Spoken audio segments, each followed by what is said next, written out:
খুবই ভাল দিন আজি আমাৰ ভূটান আৰু ইণ্ডিয়াৰ যিমান গেট আছে বৰ্ডাৰৰ এই গেটবিলাক আজি ভূটানে মানে অপেন কৰিলে আৰু আজি মই মোৰ সমষ্টিৰ বৰ্ডাৰ এই চামৰাঙৰ এই গেট অপেনিং তেখেতসকলৰ ইনভাইটেশ্যন মানে মতে মই আহিলোঁ আহি পেলাই ভাগ লৈ ভাল পালোঁ ইয়াৰ SDO ডাঙৰীয়া আছে আমাৰ মানে কিবাৰ কি কয় ভূটানৰ ভাংটাৰৰ আৰু ইয়াৰ পিছত আমাৰ বিফাৰ সদস্য আছে মেম্বাৰ আছে ভূটান ইণ্ডিয়া ফ্ৰেণ্ডশ্বিপ এছ'চিয়েশ্যনৰ আৰু বাকী সকলো সদস্য আৰু অফিচাৰ্ছবিলাক আছে আমাৰ SDPO আহিছে ভেৰগাঁৱৰ পৰা আৰু বাকী SSB আৰু অন্যান্য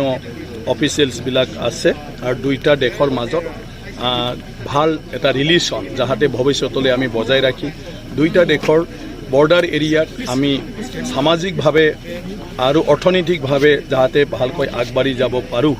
তাৰ কাৰণেও আজি ইয়াত আমাৰ আলোচনা হৈছে আৰু ভাষণ প্ৰসংগতো সেইটো কথা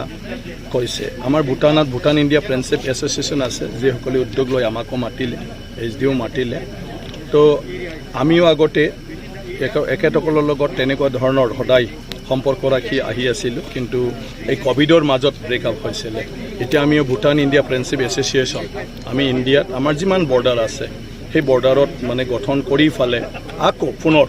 আমাৰ ভূটান আৰু ইণ্ডিয়াৰ মাজত যিটো সম্পৰ্ক এইটো ভালদৰে গঢ়ি তুলিবৰ কাৰণে আৰু যিকোনো সমস্যাবিলাক যাতে দুইটা দেশৰ বৰ্ডাৰত থকা নাগৰিকে মানে সমাধান কৰি ল'ব পাৰে নিজৰ মাজত সেইটো আমিও সোনকালে কৰি ফালে এতিয়া আগবাঢ়ি যাওঁ পৰ্যটন আছিলে আগৰ পৰাই যিটো নিয়ম আছে যে আমাৰ ভূটানৰ যদি ভিতৰত সোমাই যাওঁ তেতিয়াহ'লে পাছপৰ্ট আৰু নহ'লেও ভোটাৰ মানে আইডেণ্টিটি কাৰ্ড লাগে ইণ্ডিয়ানৰ কাৰণে মানে তেওঁৰ পৰিচয় পত্ৰটো দৰকাৰ গতিকে ভোটাৰ মানে কাৰ্ডটো তেওঁলোকে মানে গ্ৰহণ কৰি লৈছে ইয়াৰ পিছত আপোনাৰ চামৰাং বা অন্যান্য ভৈৰৱকুণ্ড সেইবিলাক ঠাইত যিহেতু টাউনশ্বিপ নাছিলে গতিকে মানুহ বস্তি ইমান নাছিলে গতিকে সেইবিলাকত আপোনাৰ মানে কি কয় উইদাউট মানে ভোটাৰ ID হ'লেও ঘূৰিব পাৰিছিলে কিন্তু কোভিড হোৱাৰ পিছত এতিয়া মানে গোটেই ছিষ্টেমবিলাক যেনেকৈ কোভিডৰ সময়ত সব জাগাতে এটা ৰেষ্ট্ৰিকশ্যন হ'ল আৰু কিছু ডেভেলপ কৰি ল'লে সেইকাৰণে কিছু আপডেট কৰি ফালে এতিয়া মানে ভূটানৰ গোটেই গেটতে মানে সেইটো কম্পালচৰি কৰি দিয়া হৈছে যে ভোটাৰ ID কাৰ্ড লাগিবই মিনিমাম ইয়াত কোনো বেলেগ নাই জাষ্ট ভোটাৰ ID তেওঁ যে ইণ্ডিয়ান চিটিজেন হয় তাৰপিছত কি পাৰপাছত যাব মানে এইখিনি ডিটেইলছটো দিব লাগিব 18 বছৰ তলত হলে স্যাৰ কি 18 বছৰ তলত যদি হয় যাৰ ভোটাৰ ID নাই তেওঁৰ বাৰ্থ সাৰ্টিফিকেট হলিও হ'ব আৰু কিবা নিৰিখ নিৰ্ধাৰণ কৰিছে নেকি স্যাৰ তেনেকুৱা এন্ট্ৰিৰ কাৰণে কিবা নিৰিখ কিবা মূল্য তেনেকুৱা ধৰণৰ নাই তেনেকুৱা মূল্য মানে নৰ্মেল কিবা নাই কিন্তু নৰ্মেল ফিজ কবাত মানে আপোনাৰ আছে ভিজাৰ কিন্তু মই ভাবো মানে তেনেকুৱা ধৰণৰ হলেও বিশেষ তেনেকুৱা একো নাই কাগজ পাতিৰটো পইচা ল'বই লাগিব নহ'লেতো কেনেকৈ চলিব মানে ফৰ্ম এখনৰতো 10 টকা 20 টকা বা কিবা এটা হয়তো থাকিবও পাৰে কিন্তু এতিয়া এই কথাটো অহা নাই আৰু মই ভাবো বৰ্ডাৰত যিবিলাকে আহে সিহঁতে পইচা লৈয়ে আহে গতিকে তেওঁলোকে আৰু 1 পইচা 2 পইচাৰ কাৰণে চিন্তা নকৰে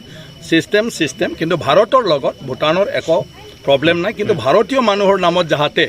অন্য দেশৰ পৰা আহি মানুহ ইয়াত সোমাব নোৱাৰে তো সেই ৰাস্তাটো লৈ ফালে আজি যেটো অল কায়দাৰ পৰা আৰম্ভ কৰি কিবা কথা কৈ আছে গতিকে অসমত মানে তেনেকুৱা ধৰণৰ মানুহৰ লিংক হৈ আছে গতিকে সেইবিলাক মানুহক কেতিয়াবা যদি ফ্ৰী পায় ভূটানত সোমাই থাকিব পাৰে আৰু নহলে ভূটানত আহি ফালে সোমাই ফালে কোনবা ফালে দি আৰু তেওঁলোকে আকৌ ভূটানৰ গেটে দি ওলাই যাব পাৰে বেলেগৰ পৰা মানে আহি ফালে গতিকে এইটো আমাৰ এই যেটো ভূটানে সিস্টেম কৰিছে সেইটো ভাৰতৰ কাৰণে বেছি safety part of Covid prevention measure and it remained closed almost more than 2 years now with the blessings and the guidance from His Majesty King now we have opted to open the gate from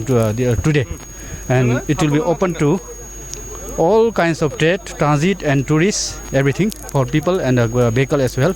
but for this Samrang gate we have it is considered informal but to facilitate the people to mix each other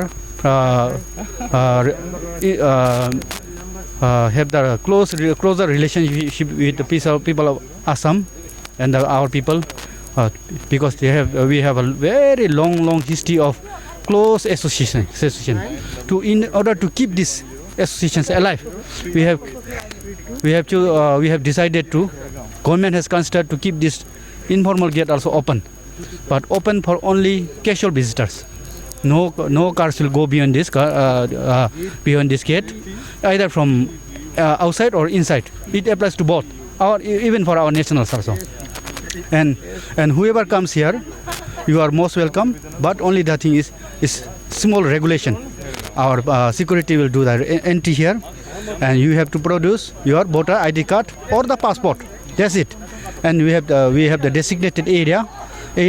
which covers all the settlement here, and you are free to move. Okay. You have no any fees. You are not charging any fees. No, for casual visitors, no fees. If you come as a tourist, only then very minimal, small SDF, sustainable development fee. We charge 1,200 rupees for Indian tourists. For other international tourists, we are charging $200 per night per person. But for there is a very special consideration for our friendly Indian people. Sir, any rules of under 18 peoples? Sorry. Any rules of under 18 peoples visiting for? Children. Children below 18, they will have to bring only the birth certificate. Upon verification by the security, by verifying the birth certificate, they will be allowed to go with the parents, the elders.